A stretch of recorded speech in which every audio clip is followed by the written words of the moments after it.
South African President Cyril Ramaphosa, who is in Russia as part of a peace-seeking delegation, told his Russian counterpart Vladimir Putin that the war in Ukraine must stop.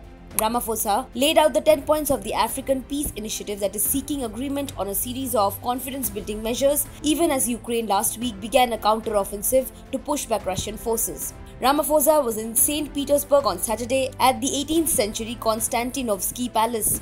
He said, and I quote, "This war has to have an end. It must be settled through negotiations and through diplomatic means." He added that his delegation, consisting of 7 African leaders, came with a very clear message that this war has to be ended.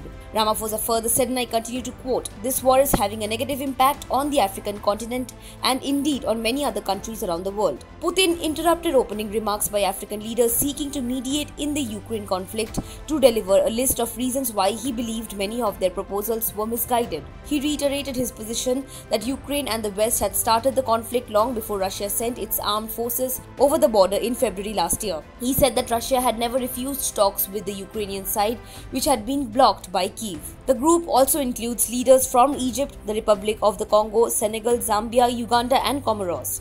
On Friday, the delegation held talks with Ukrainian President Vladimir Zelensky in Kyiv. Ukraine's leaders said that after meeting the leaders, the Ukraine leaders said that peace talks with Russia would be possible only after Moscow withdrew its forces from occupied Ukrainian territory.